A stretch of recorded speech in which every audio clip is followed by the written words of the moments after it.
All right, so as I said to you just a second ago, I did assign the prospectus to the excursion, but it's not in your poems, and so I'm only going to mention it very briefly. And the reason I'm going to mention it is simply to say something about the Romantics that I have not yet really mentioned, at least at no length, which is that they often compared themselves to the poet John Milton, to whom we have already referred earlier in the course, and who continued the epic tradition that we saw. If you were with me last semester, and even if you weren't, I mentioned that Milton was following in the epic template established by first Homer, and then Virgil, and then Dante. And then Milton comes along and writes a Christian epic, and the Romantics styled themselves as grand poets in the Miltonic frame, and they also saw another similarity that they had with Milton, namely that they were revolutionaries. So they saw Milton as a great heroic figure, a figure of freedom. Milton wrote a treatise called Areopagitica, which is probably the first defense of free speech in the English language, certainly the most famous one. And as you heard from me here, he wrote his grand epic at the end of his life while he was blind.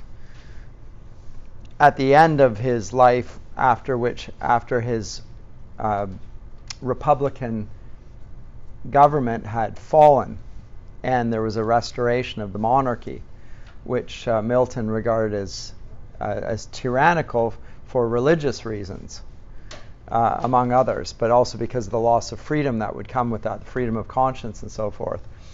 And the Romantics saw themselves as similarly connected with the cause of freedom, and also saw a political manifestation. So as I said to you a couple of classes ago when we talked about William Blake, the French Revolution was figured prominently in their minds. And so they saw Milton not only as a poet like themselves and wanted to be great poetic figures like Milton, but they also saw a similar cause with him. So in all of the Romantic authors, there are admiring glances and allusions to Milton's life and to his poetry. And that is particularly prominent in the case of William Wordsworth, although even William Blake wrote an epic poem called Milton. And at the end of that first class that we had, he appended to that an intro which now is sung in English churches called Jerusalem, and did those feet in ancient times. Walk upon England's, etc., etc., which was sung in that famous movie from the 1980s, Chariots of Fire, and is now associated with English sort of national pride. And it's interesting because when Blake wrote it, it probably was in a cause that many in his day would regard as insurrectionist, right? Blake wanted the authorities and the powers and the aristocracy and the monarchy to be brought down. So it's ironic that it's now sort of a poem that celebrates English national identity. Wordsworth's prospectus to the excursion, that poem began in 1797, so before the lyrical ballads that we looked at last time, and which we will look at. Actually, we won't look at again. We're going to look at his Ode, Intimations of Immortality, which he wrote after that. But he began it before the lyrical ballads. He didn't complete it then, though, in 1797. He completed it many years later, probably around 1814 or so forth, by which time Wordsworth was no longer a revolutionary in terms of his politics.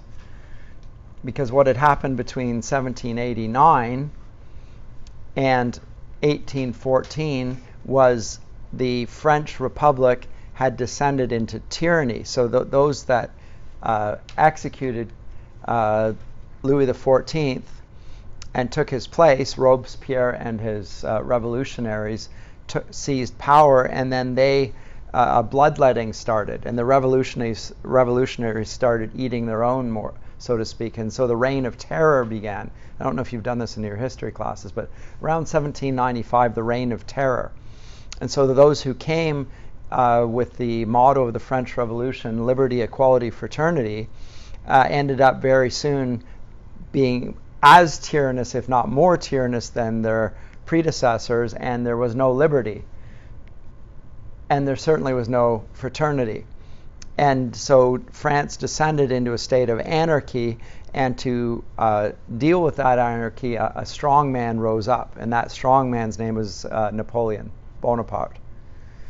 And Napoleon rose a French army, and with that he brought the French Revolution by force of the military all around Europe. So he conquered the monarchies that were around Europe and brought the revolution by force to them, and he brought it all the way to Russia, and was repelled there and sent back and so forth.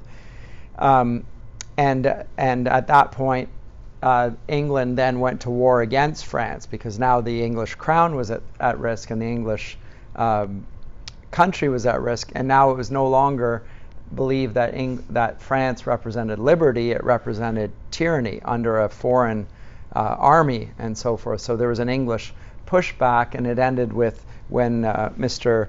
Bonaparte met his Waterloo. So at the Battle of Waterloo, he was defeated in the War of 1812, which you would have heard about if you did Canadian history, because there was one here in North America as well. Right? The War of 1812 was fought here in Canada, although it wasn't called Canada at that time, it was British North America, as well as in Europe. And so Bonaparte was sent into exile, and now there was a state of peace once again when he writes this in 1814, and Wordsworth is no longer revolutionary in his politics, and his project is now turned even more spiritual than it was before, without having a sort of a political agenda. And I just say that because the prospectus here will weigh in on that a little bit. So I'm just going to read a few lines of this, and I think you might hear, and it is a sort of an invocation of amuse, you might hear some of the echoes of Milton's invocations. I read a couple of them at the outset of this semester, and it will mark some of the things that are of interest to Wordsworth and the Romantics. And so I'll just read a few of those lines.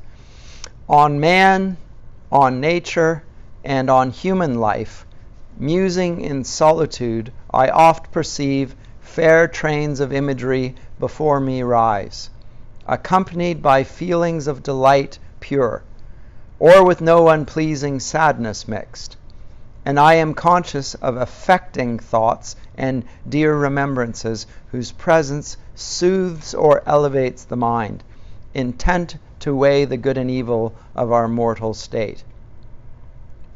To these emotions, whence soe'er they come, whether from breath of outward circumstance or from the soul, an impulse to herself, I would give utterance in numerous verse, of truth, of grandeur, beauty, love and hope, and melancholy fear subdued by faith, of blessed consolations in distress, of moral strength and intellectual power, of joy in widest commonality spread, of the individual mind that keeps her own inviolate retirement, subject there to conscience only, and the law supreme of that intelligence which governs all, I sing.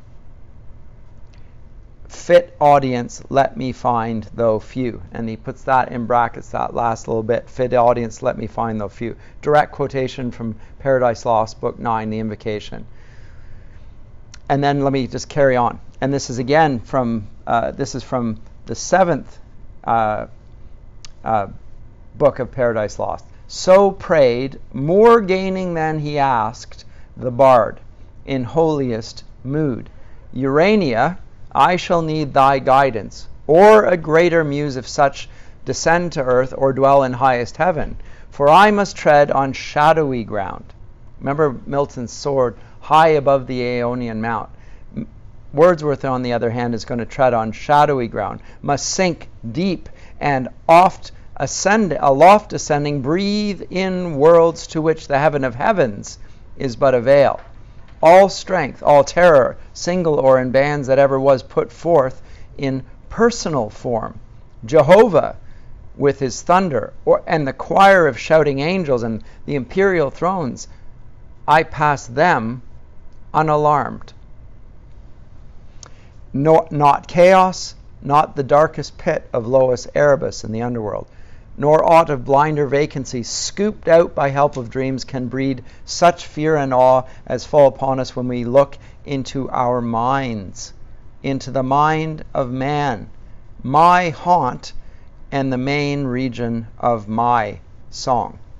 So I'll stop there rather than carry on with the rest of it because you don't even have it in front of you. But Wordsworth announces what is going to be his great poetic subject. And what's the subject of all of Wordsworth's poetry? It's his own mind.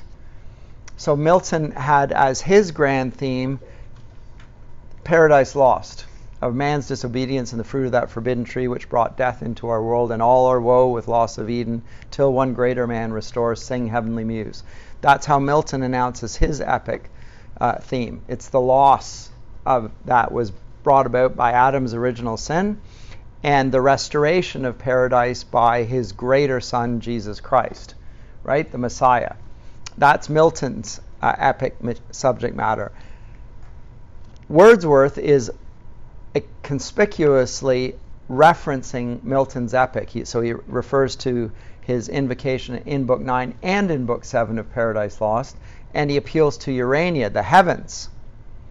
But he suggests that the personal form, which Milton had referred to, God, Jehovah, and the imperial throne and the angels and so forth, he says he passes by them unalarmed, as if they were fictions that Milton had presented his vision in. And in the same way that Milton would have regarded Virgil's gods and underworld to be a sort of a fictional world, or Homer's, Wordsworth does likewise here. And he says that the main subject matter of his epic song will be the mind of man and his own mind and the development of his own mind. And this marks the beginning of a romantic hermeneutics, I would suggest to you. I'm not going to get into that too much. I talk about this in other courses. But it's the beginning of the interest in psychology. There is no discipline of... we teach psychology here, right? Some of you may be majors in psychology, I don't know. But psychology as an actual academic discipline does not exist when Wordsworth writes this. It's a 20th century academic discipline. It's not that they're not aware of the mind or the soul. He refers to both of them here. But the idea that is the most important aspect of human nature, the psyche, is a 20th century invention, I would say. The discipline certainly is. The focus on it is a very recent one. It's unknown even in Wordsworth's age, but the turn towards it happens right here in the Romantics. And the belief that inspiration comes from within us, likewise, is very romantic. So it's no longer you're appealing. He does talk about the muse, but really the muse is the heavens, whatever the heavens are. And the heavens really are what I imagine about them. So it's an invented place. And what the real mystery is the mystery of who Wordsworth is and who we are as a consequence. Okay, I just wanted to say that, and now I want to turn to his ode on the intimations of immortality, which is really reflecting on this as much as anything. Now, I just took my bookmark out. Of course I did. Twit. I had this thing in there and I grabbed it, and now I've lost my place. But I will find it here in a second. But if you have it, it's on the overhead behind me here. I don't think it's there. I think it's before this. Let me see if I can find it, and I'm sure I can. come on. Can't be that far away. It's not the prelude, the two-part prelude. Oh, grief. So just a sec here. Lyrical ballads, two-part prelude, Matthews, Michael. There we go. So now I want to talk about this poem, the Ode, Intimations of Immortality from Recollections of Early Childhood. Because we saw already with Blake that Blake has a certain view of childhood and a certain view of the human soul. Remember the Songs of Innocence and Experience, the subtitle was two sides or opposite sides of the human soul. And so two states. One is innocence, the other is experience. Both of them come. He's not saying one is better than the other, actually, is Blake. Blake is saying both are part of human experience. As you get older, you become experienced, and that can't be stopped. When you're young, you are in a state of innocence, and we saw those two states presented in various ways. So there are different aspects or attributes of innocence and different aspects and attributes of experience. Neither of them in and of themselves bad. The only thing bad for Mr. Blake is seeking to remain in one and regarding the one as determinative or superior to the other. So if you think innocence is superior to experience, then you'll seek to stay in a state of innocence.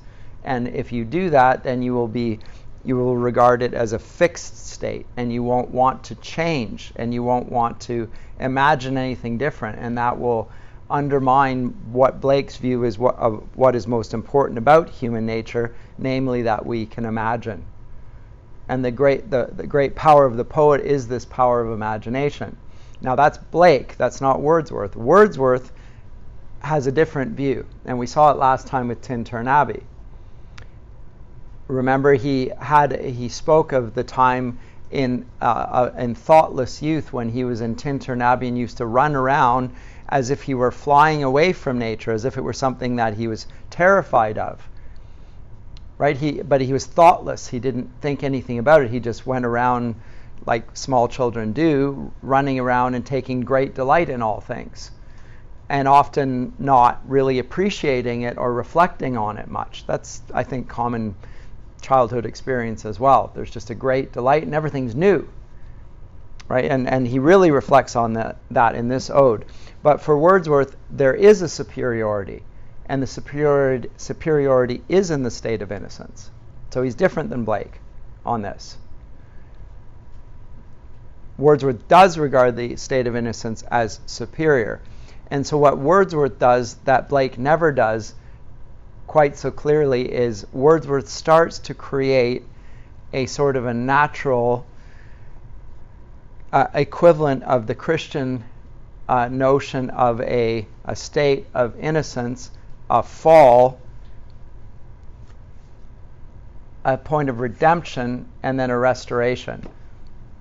Just like in the Christian story, there's Adam's loss of innocence, who's created in innocence and goodness. There is some sort of original sin. There's a fall, and then there's a point of redemption and recovery and new birth and so forth. So Wordsworth, more than Blake, and certainly more consistently than Blake, patterns out a sort of a Christian, quasi-Christian religious experience, but it's of the natural world and of his own mind.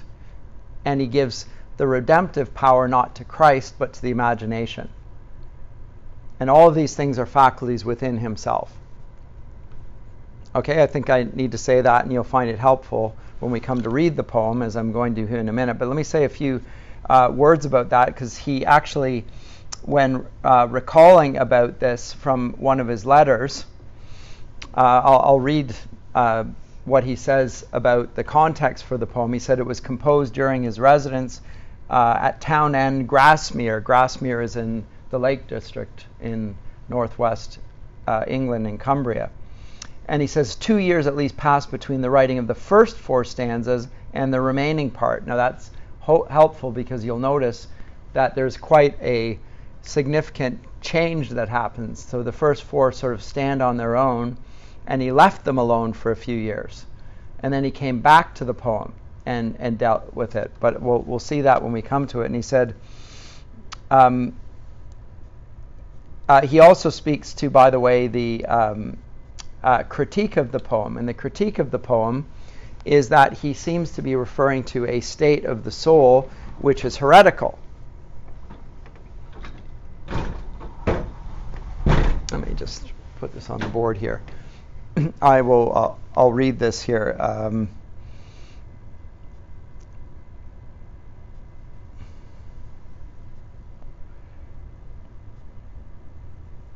Where is it? Well, I'll just read the whole section here.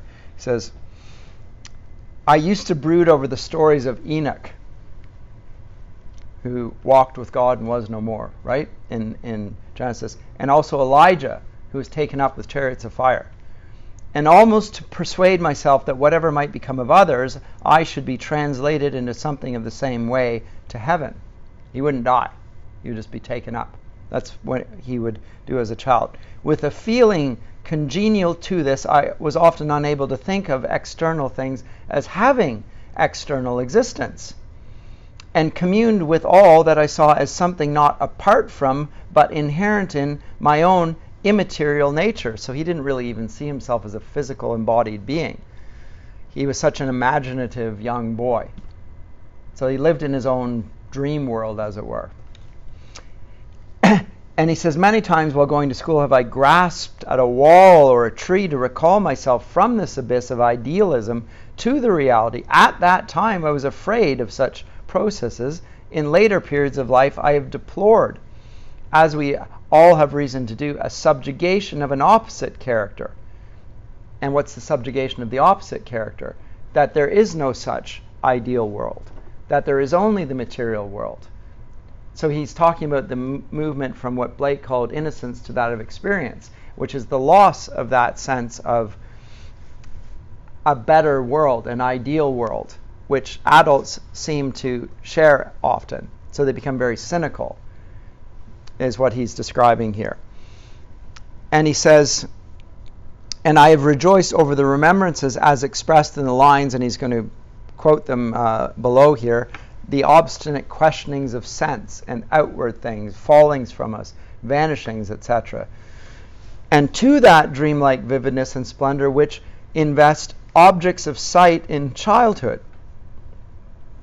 Every one, I believe, if he would look back, would bear testimony, and could bear testimony. And I need not dwell upon it here, but having in the poem regarded a presumptive evidence of a prior state of existence, I think it right to protest against a conclusion which has given pain to some good and pious persons that I meant to inculcate such a belief. And what is the belief? It is that the soul exists before it is put into a body. And so what he is talking about is something like reincarnation. So the soul is an immaterial being that we have even before we are born, and it's put into a body. He says it is far too shadowy a notion to be recommended to faith as more than an element in our instincts of immortality. But let us bear in mind that although the idea is not advanced in Revelation, there is nothing there to contradict it. Well, I would say that there is actually, but I won't take issue with him there on that.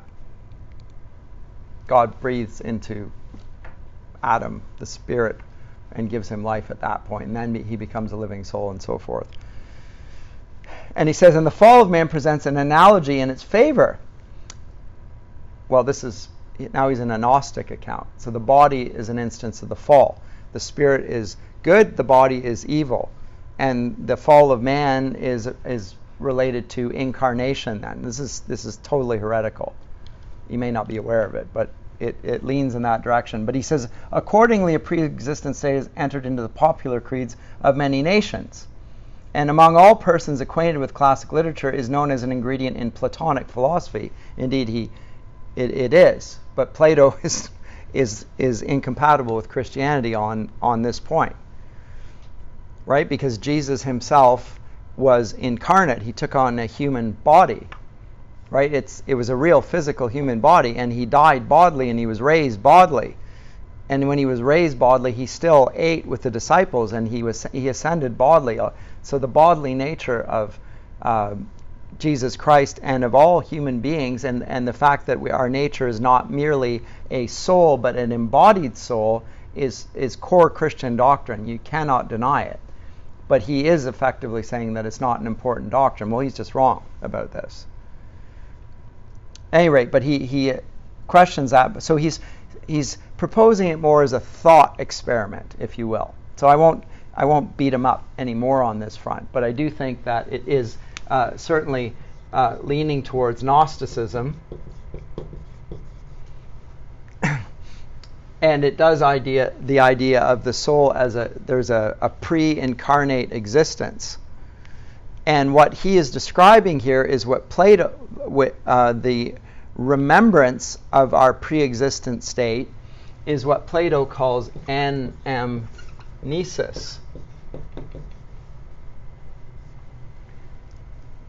which is just remembrance or recollections.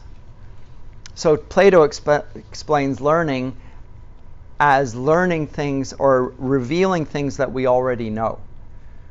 So Plato teaches a slave, or Socrates teaches a slave, some mathematics, and he actually, through dialogue, gets the slave to answer things which he was never taught. And so Plato says this demonstrates that our souls have knowledge, and then when we're born we sort of lose that, and teaching is basically uncovering the veil that had prevented the small child from knowing these things. So it's just pulling back, tearing the scab off, as it were, of physical embodied being, and letting the soul see things as they actually are. Remember, Plato regards our soul as the essence of ourselves, and our body as a prison house. Right? This is not Christian doctrine. Not even remotely. It's explicitly pagan. He's correct. It's very popular, and it's common in not only Platonic philosophy but through the popular creeds of many nations. That's right. So our bodies are not ourselves. They're in fact a prison for the soul, and it's our aim to escape the body and go, if you think in Eastern philosophy, into nirvana or something like that, or to contemplate the good of the soul, and the soul is not connected to your body. And that justifies killing people, by the way. You're not killing a person, you're just taking the body away from them, but the soul goes elsewhere. As I say, Christ's incarnation changes all that and creates a new sense of human rights, which didn't exist before that. But that's a broad topic on its own, and it will take me away from the poem to get into that too much. Let me come to the poem and talk about what Wordsworth does in this, quite frankly, glorious poem. I just think it really is magnificent. Ooh, that was almost a disaster. Done that before. I'm not sure I'm going to be able to get here. I don't think I'll need to be taking this out. Let me read. So I said the first 4 verses he wrote initially, and then he added the next that followed. But I'll read the first 4 all in one. Now it has a preface there which is not there on the screen. I'll read it to you. The child is father of the man, and I could wish my days to be bound each to each by natural piety. I'll come back to those lines, because it sounds a little bit like chicken egg, right? The child is the father of man. Child is the father of the man. I'll come back to it. There was a time when meadow, grove, and stream, the earth, and every common sight, to me did seem apparelled in celestial light, the glory and the freshness of a dream. It is not now as it hath been of yore. Turn wheresoe'er I may, by night or day, the things which I have seen, I now can see no more. The rainbow comes and goes, and lovely is the rose. The moon doth with delight look round her when the heavens are bare. Waters on a starry night are beautiful and fair. The sunshine is a glorious birth, but yet I know, where'er I go, that there hath passed away a glory from the earth.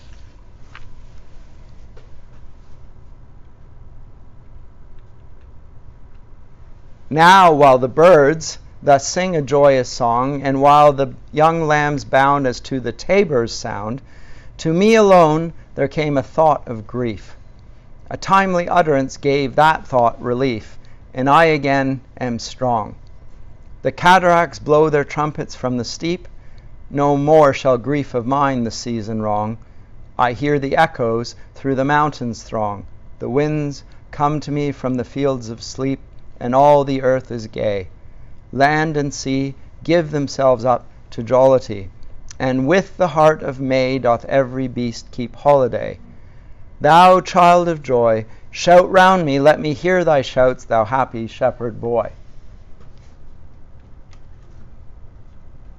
Ye blessed creatures, I have heard the call ye to each other make. I see the heavens laugh with you in your jubilee. My heart is at your festival. My head hath its coronal. The fullness of your bliss I feel it all. O evil day, if I were sullen while earth herself is adorning. This sweet May morning, and the children are culling on every side, in 1,000 valleys far and wide, fresh flowers. While the sun shines warm and the babe leaps up on his mother's arm. I hear, with joy I hear. But there's a tree, of many, one. A single field which I have looked upon, both of them speak of something that is gone. The pansy at my feet doth the same tale repeat. Whither is fled the visionary gleam? Where is it now, the glory and the dream? So those are the first four stanzas, and then it moves on to his theory, his anamnesis. Our birth is but a sleep and a forgetting. We lose our identity and we recollect what it is. But the first four stanzas stand on their own, and they conclude with this song of lament. Whither is fled the visionary gleam? Where is it now, the glory and the dream? Where is the horse and the rider? Says the great king in Tolkien's Lord of the Rings, King of the Golden Hall. Where is the horse and the rider? How did it come to this? The ubi sunt tradition, the sense of a loss of something, of a great, glorious past, lamenting. And how did it come to this, that should be the case? That's how he concludes this section of it. But note that he, in these first four stanzas, which have some sort of irregularity too, so there's, it's not so much metrical, there is a metrical pattern to it, but the rhyme scheme is there. But I also want to say something about the fact that it's an ode. I haven't mentioned anything about that yet. An ode is a classical form of writing, and it's used for certain in certain contexts, and it's particularly associated with the sublime. In the 18th century, now Wordsworth's writing this in the early 19th century, but in the 18th century, there's a great revival of the ode as a literary form. It's known in the ancient world, but it gets a revival in the 18th century because it is thought that the ode as a form does not follow the patterns of lyrical form that other poems do. It's more of a natural thing. It's a little bit more wild. It doesn't follow the same regularity. It's a bit more like an English garden as opposed to a French garden. It looks like it hasn't been tended a bit. It moves around. The lines vary in length. It's full of passion and expression. So the odes are associated, I'm not going to say, I could do a whole class on the ode and its form, and there are different types of odes from different authors and so forth, but just suffice to say it becomes associated with the sublime, and all of the Romantic authors write odes now. The word ode, by the way, just means a song. So there were songs of innocence and experience. Well, this is another sort of song. We can see similar sorts of heroes here as we saw in the other poems. There are boys. There's the natural landscape. There are shepherds. There are lambs. tabors, like a rustic drum. And in this case, even the earth and the natural world is speaking. So the sort of the panentheism that we saw in the Tintern Abbey, he again presents here. And they're all suggesting something, which is a sense of loss. And a loss of what? Glory. It's passed away from the earth. And what he's describing, he will explain in the stanza 5 and following, which is basically, even though it's still in poetic form, almost an interpretation of where he leaves off here in stanza 4. Whither is fled the visionary gleam? Where is it now, the glory and the dream? Where has it gone? And then comes the explanation. Yes? When he says, but there's a tree of many one, a single field that I've looked upon, is that like a reference to Platonic forms? Like that like when he was a child, everything was new to him, but now that he's an adult, he's gained experience, he doesn't see everything as an individual thing anymore. It's all just like a representation of what that item actually is. It's not really clear, is it, even? I don't have an exact answer for you. It seems to be, he's talking about the growth and experience, for sure.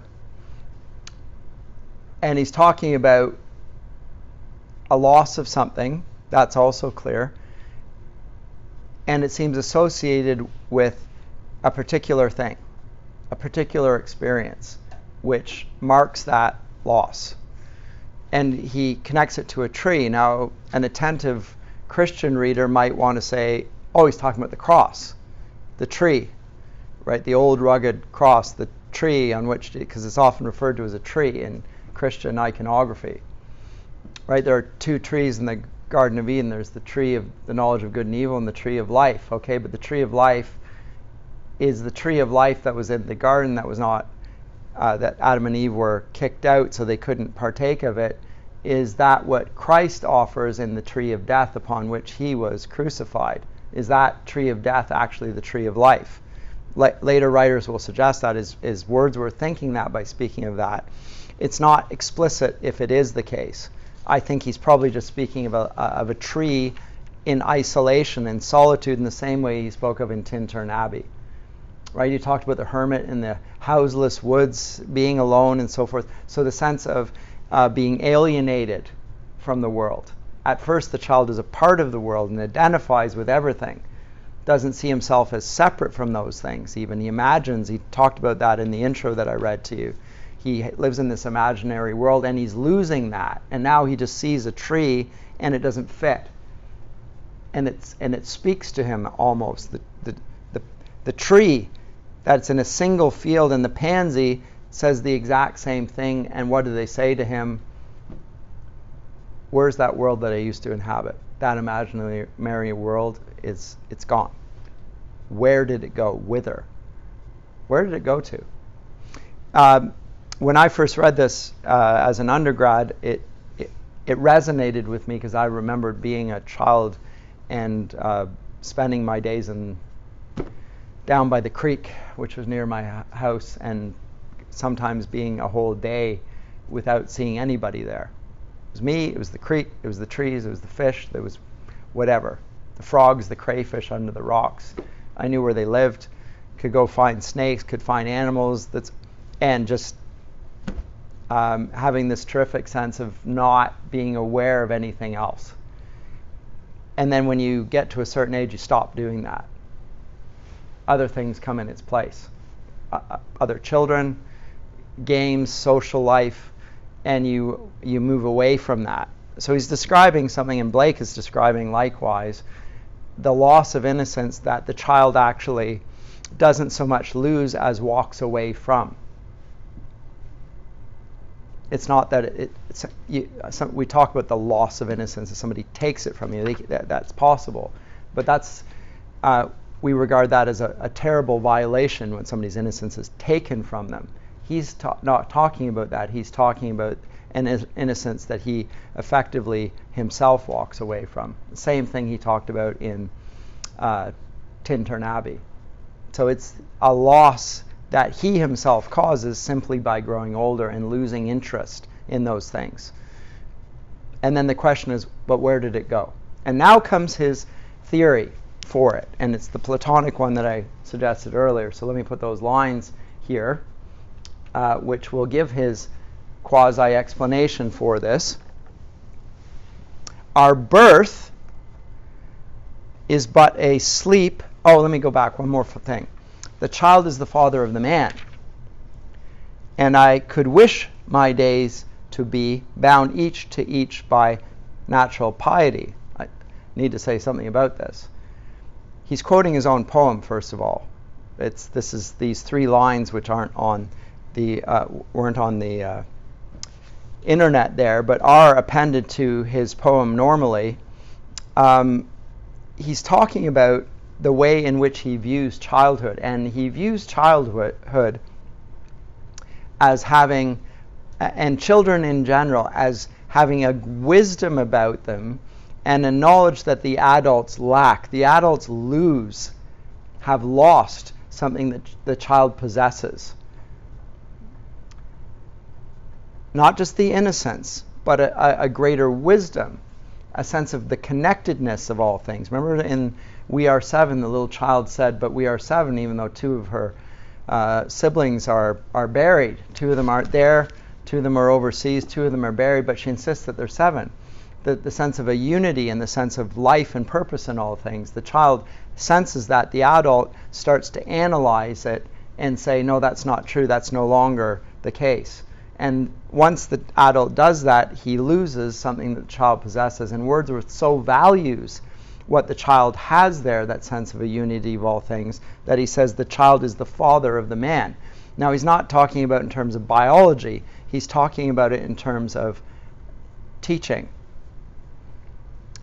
So what we get in the Romantic period, and it follows thereafter, is the idea that the child can teach us. And so in fiction from this period onward, we get the portraits of orphans who are actually leading the adults around them. They know better.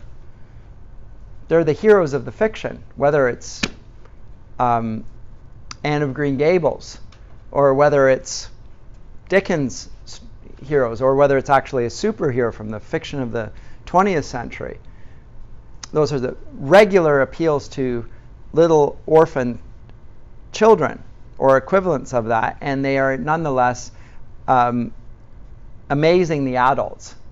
So they become teacher figures. Now, I want you to see how extraordinary this is, not just by noting that fact, but by comparing it with everything we've seen on the course thus far. If you go back to the very first work that I did on my course, at any rate, the Odyssey, Telemachus, if you recall, had been left by his father to go off to the Trojan War. He was away for 20 years because he fought in the Trojan War for 10, and then it took him 10 years to get back, and Telemachus has grown up fatherless, and it's being portrayed as a terrible state. The boy doesn't know how to act.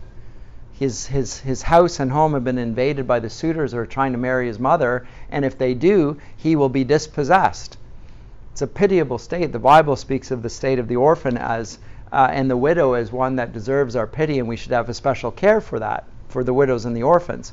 But in Romantic, and the reason why is because not only are they defenseless, but they don't know how to act, and they can't fend for themselves. They can't function like an adult. Wordsworth and the educational movement that follows from him will promote child-centered learning. The idea of a kindergarten arises in consequence of this movement. It's a German word, but they don't have them in Germany, interestingly. Kinder are children in German, by the way, and a garten is a garden. But it's a children's garden. And what do children do in the garden? Well, they play. And so playing is a form of being who you essentially are, and your desires and your imagination will direct your learning at that point. The whole Montessori school system is predicated on that idea that the child will direct his or her learning. I realize that not all Montessori schools follow that now, but that in its original form that is the case. So there's a real shift here from the adults having wisdom and knowledge and passing it on, just like Mentor did to Telemachus, just like a father would to his child, do as I do, not just what I say, do as I do, to a shift there, where the child is said to direct his or her own learning because the child is wiser than the adult and more knowledgeable. And what is the child knowledgeable of? Of the great innocence and the connectedness of all things. So that's what he begins with there. It's just a short statement, and you may think I've made too much of it, but I don't think I have. I really think there's a seismic shift here. And it's concurrent almost with public education. So the public education system arises in the mid-19th century all around the Western world. And Romanticism is a part of it. And what's going to be taught there is not what has been thought and taught in the past and what was good and held to be wise by your forebears, but rather what new things can be thought by the young children who are going to lead the culture, allegedly. But I'll move now back to this stanza. Our birth is but a sleep and a forgetting. The soul that rises with us, our life's star, hath had elsewhere its setting, and cometh from afar. Not in entire forgetfulness, and not in utter nakedness, but trailing clouds of glory do we come from God, who is our home. Heaven lies about us in our infancy. Shades of the prison house begin to close upon the growing boy. But he beholds the light, and whence it flows. He sees it in his joy. The youth, who daily farther from the east must travel, still is nature's priest, and by the vision splendid is on his way attended. At length the man perceives it die away and fade into the light of common day. So there's his account.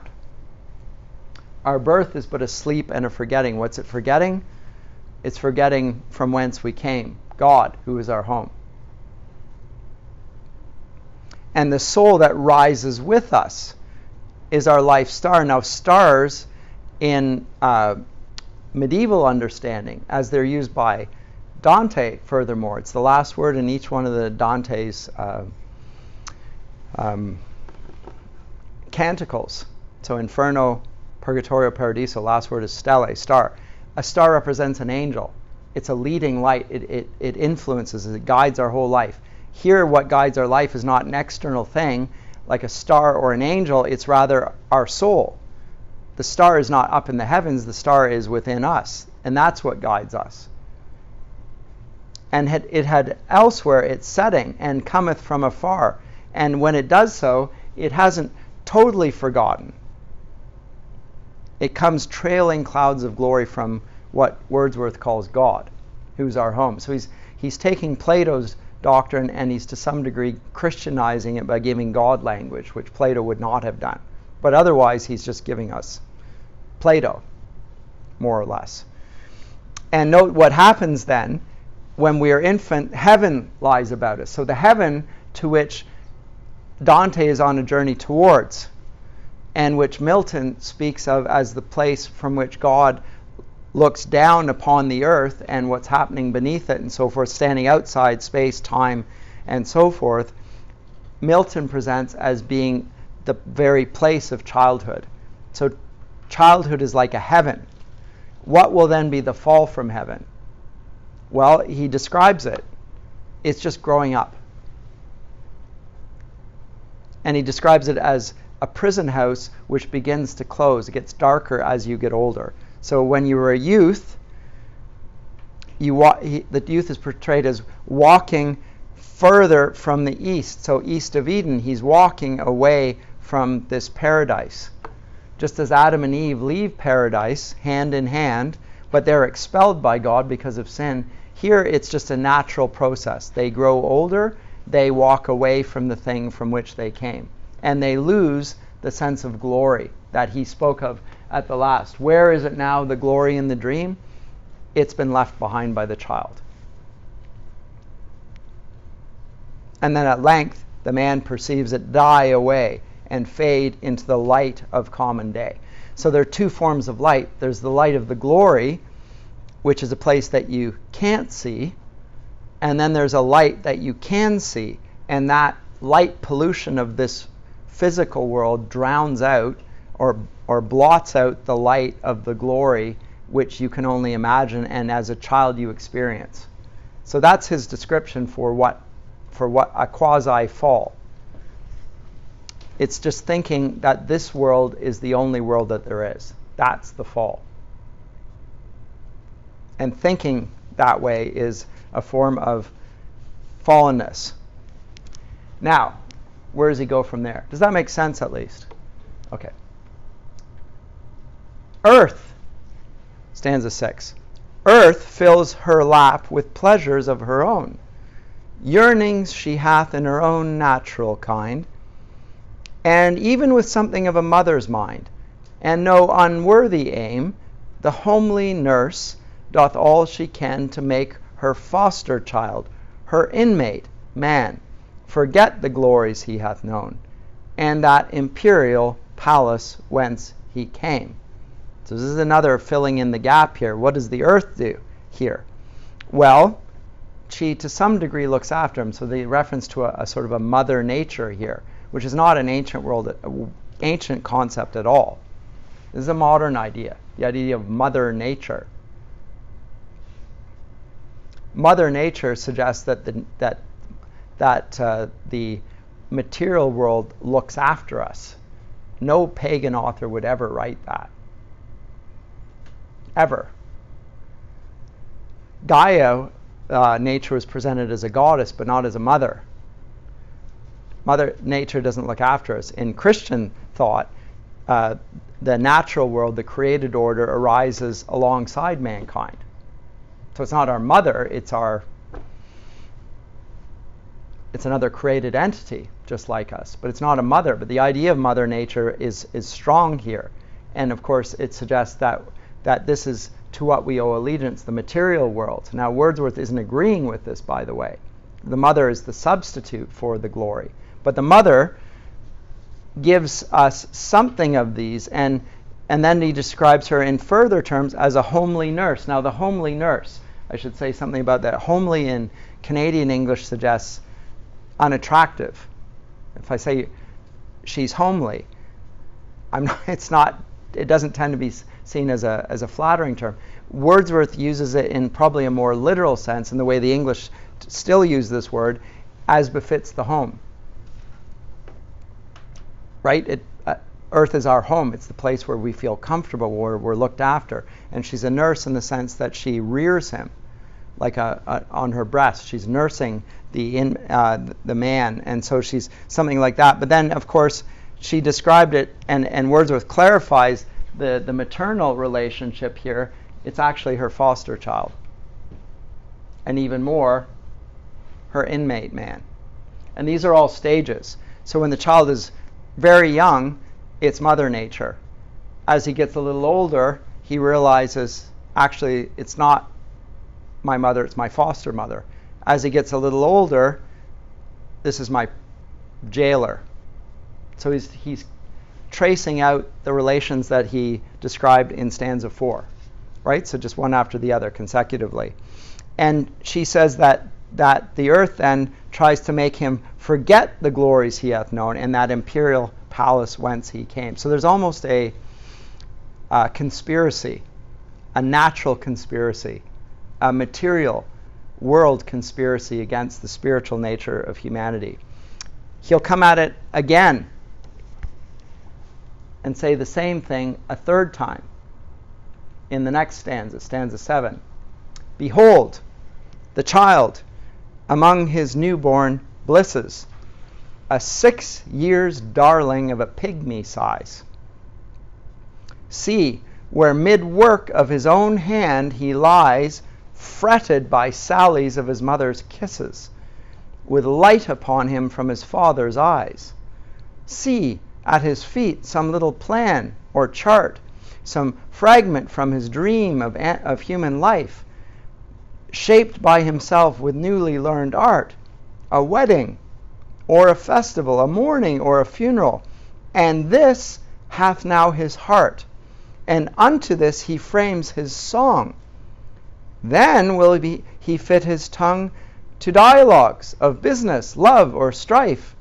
But it will not be long ere this be thrown aside, and with new joy and pride the little actor cons another part, filling from time to time his humorous stage, with all the persons down to palsied age that life brings with her in her equipage, as if his whole vocation were endless imitation. I want to say something about this as well. But again, he's charting a progressive alienation and a sense of alienation. Remember I said Wordsworth has a sense of an enchantment in the world, and the child loses that. And the child not only loses it, the child intentionally loses it. It walks away and decides that what its vocation in life is to imitate. Now, this word imitation here, I think, is important. And I think it probably means more than simply acting. Although to some degree acting does have the implications of not being who you are. Like if you're an actor, it could just be you're an agent. But I think Wordsworth means it here by you're playing something that you're not. And what you're not is part of this world. And so, and hearkening back again to educational philosophy, education up to this period was understood to be through mimesis, or imitation, the Greek word.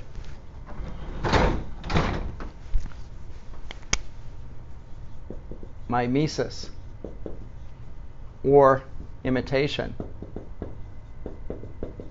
So how would the child learn? The child would imitate the speech, the knowledge, the conduct, the demeanor, the social mores. That's how you learn. You observe what adults do, and you do the same thing. And children do this naturally. Aristotle observes that one thing true about human nature is that human beings love to imitate.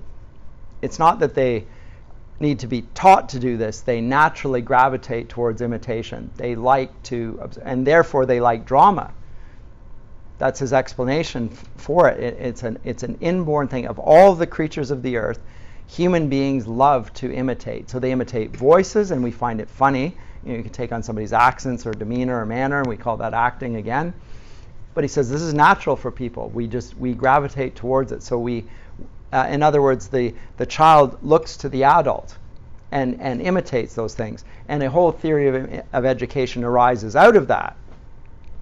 And that is the child following his mentor figure, whether it is actually in the guise of that person called mentor in the Odyssey, or whether it's your father. But it's some adult who's not only teaching you information, but acting in a certain way in front of you, and you are to behave likewise. So Jesus says to follow him. We have to bear our own crosses. He's borne a cross. We also will have a cross to bear. The Apostle Paul likewise says that we're to imitate him. Follow my life, follow my doctrine.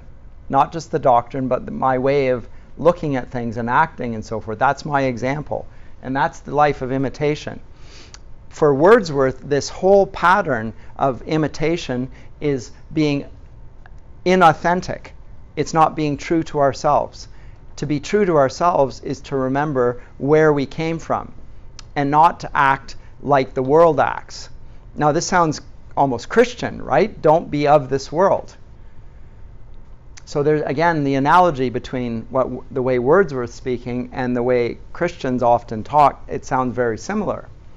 But note that Christian thinking, it parts ways from that in the sense that it still sees adulthood as a state to be striven after and unavoidable, whereas Wordsworth almost seems to suggest that adulthood is invariably a fallen state. We would rather be childlike. And you'll get people even influenced by this saying, but did Jesus not hold up the child, saying this is what we're to be like? If you want to become like into the kingdom of heaven, you have to become as a little child. Well, they take that literally. How is it possible for adults to think like children, to act like children? Well, I see it all around me today, so maybe it is. But that's not what Jesus means by this. Clearly. Otherwise, he would have himself acted that way. And his disciples would have acted that way. And if they didn't, and if they had acted in a childish way, he would have rebuked them.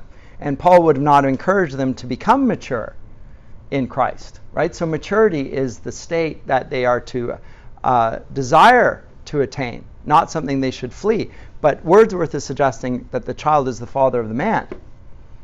So childhood is the role model. Now, how will you get that? So with all that said, but this is why I'm saying there's a big deal with the word imitation here. I'm not going to get, there's so many chords here. It's ridiculous. Sorry. This needs to be moved over in the middle of the room. Let me come back to the poem here. But say, as if his whole vocation, his calling, were endless imitation. And it's not. Wordsworth sees this as an inauthentic existence. So you have to be yourself. And who are you? It's not by being like anyone else. You have to be original. Again, I talked about romantic originality, creativity. You have to be a unique being. You can't learn from anyone else. To be an authentic human being, you must be like a phoenix that rises from the ashes, and there is no other being like it, or a unicorn, but probably not a unicorn. The phoenix is a better analogy. Note that Harry Potter is part of the Order of the Phoenix, but I digress. Now he's speaking to the child, and he speaks to the child in intimate terms, but also to some degree in as if the child were a divine being. Thou, whose exterior semblance doth belie thy soul's immensity, thou best philosopher, who yet dost keep thy heritage, thou eye among the blind, that deaf and silent readst the eternal deep, haunted forever by the eternal mind, mighty prophet, seer blessed, on whom those truths do rest which we are toiling all our lives to find, in darkness lost, the darkness of the grave. Thou, over whom thy immortality broods like the day, a master or a slave, a presence which is not to be put by. Thou, little child, yet glorious in the might of heaven-born freedom on thy being's height. Why, with such earnest pains, dost thou provoke the years to bring the inevitable yoke?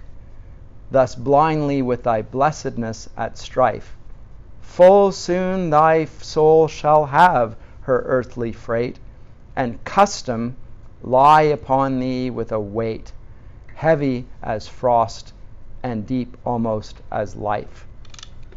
So he appeals to the greatness of the child. Speaks of the child as the best philosopher, an eye amongst the blind, a mighty prophet, a seer blessed, possessing within itself everything that the adult is striving to get, and the child is striving to lose it. He's going back to the question again, whither has fled the visionary gleam? And now he's said, it's back there, child, and you're walking away from it. Why are you doing so? Eventually you will become acculturated, follow custom, do what everyone else does. You will lose your originality, but why do you wish to do so? Because there's a glory and a greatness within you, you original being who you are. Why would you lose that by doing what everyone else does, by following the crowd?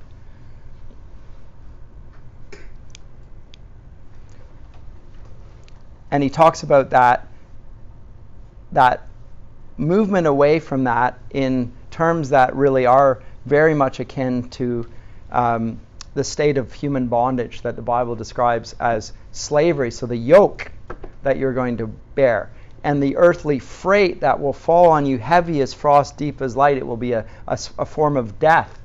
You'll be a living death. That's what adulthood is like. Why are you walking away from your original human self? So that's the darkest moment of the poem. Then comes the restoration in the 9th stanza. O joy, that in our embers, so the orange embers of a fire after it's burnt left, and all that's left are just the little burning things, no flame from them. But O joy, that in our embers is something that doth live.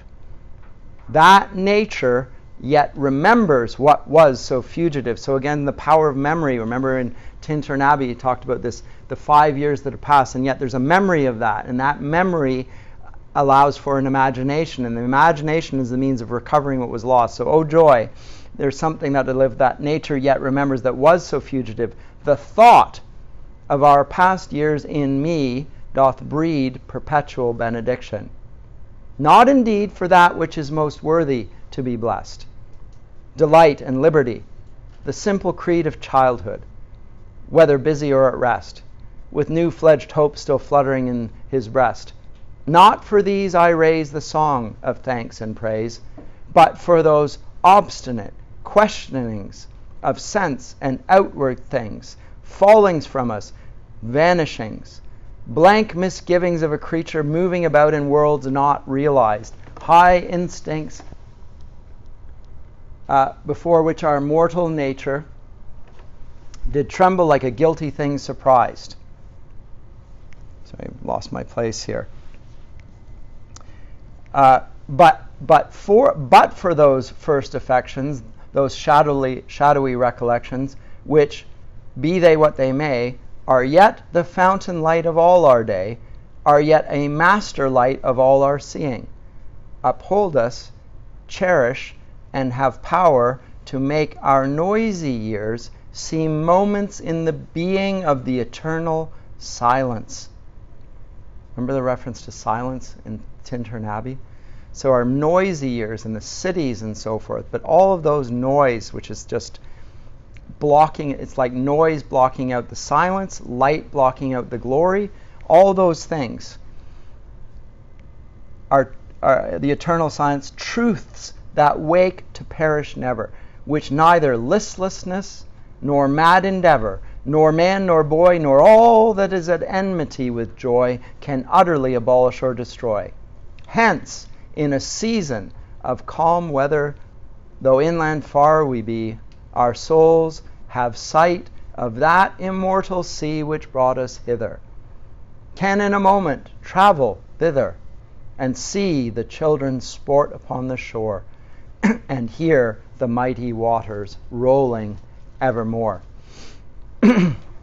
So this 9th stanza is the pivotal one because it's the imaginative recovery of what was lost. And note that the association now of heaven is connected with a sea, an immortal sea, an eternal immortal sea, the undying lands on the other side of the ocean.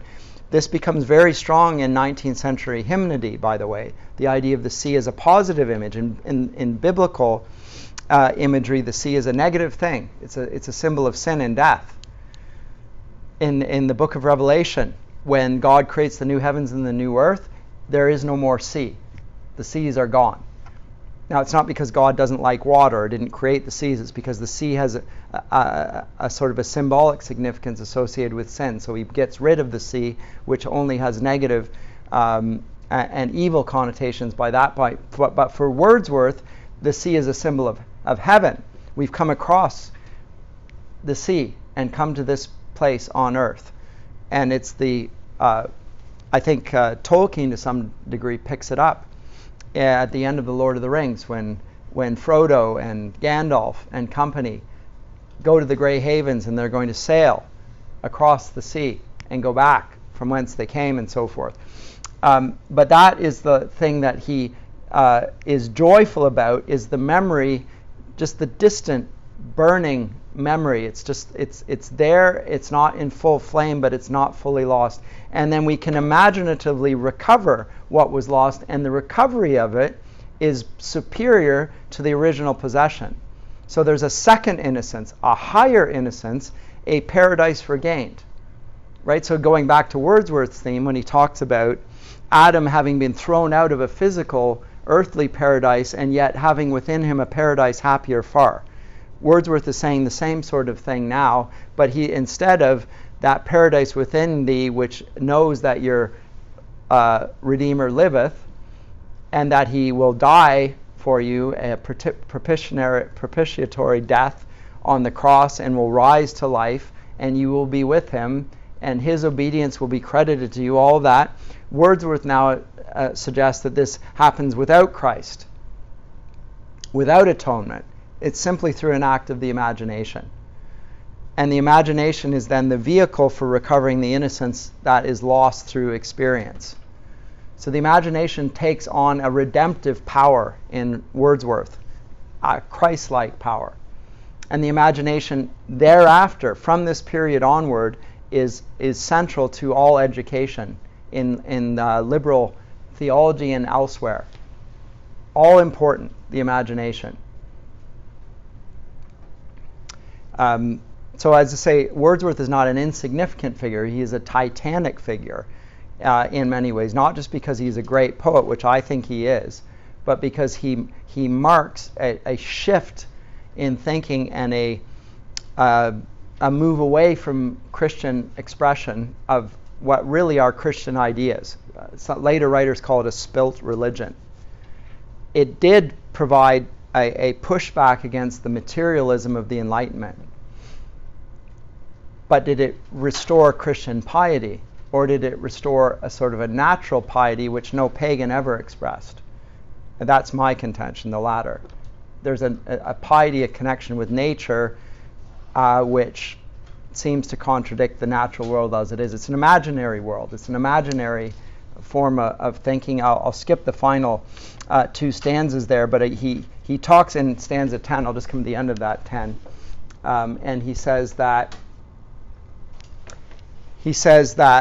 the birds singing a joyous song, and there's a splendor in the grass, of glory in the flower. We will grieve not, rather find strength in what remains behind, in the primal sympathy which, having been, must ever be, in the soothing thoughts that spring out of human suffering, in the faith that looks through death, in years that bring the philosophic mind. Now, what's the philosophic mind?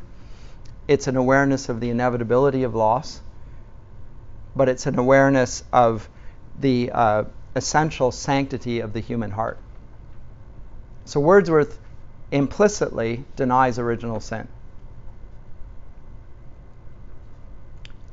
And implicitly denies the necessity of the atonement. And implicitly presents the imagination as the Redeemer. All of these things. So it's a movement that could not be imagined without the Enlightenment, without the scientific revolution. It is to some degree dependent on the Enlightenment and all of the things that it has established. But the only question is it a reaction against the Enlightenment, or is it a continuation of the Enlightenment? My belief is it's the latter. It assumes that everything that the Enlightenment said was right, but it adds a little extra. It adds feeling to it. It adds imagination to it. Those things didn't matter at the Enlightenment. But fundamentally, it is as opposed to Christianity in its orthodox form as the Enlightenment was. Anyway, I'll leave it at that. We'll pick it up next time.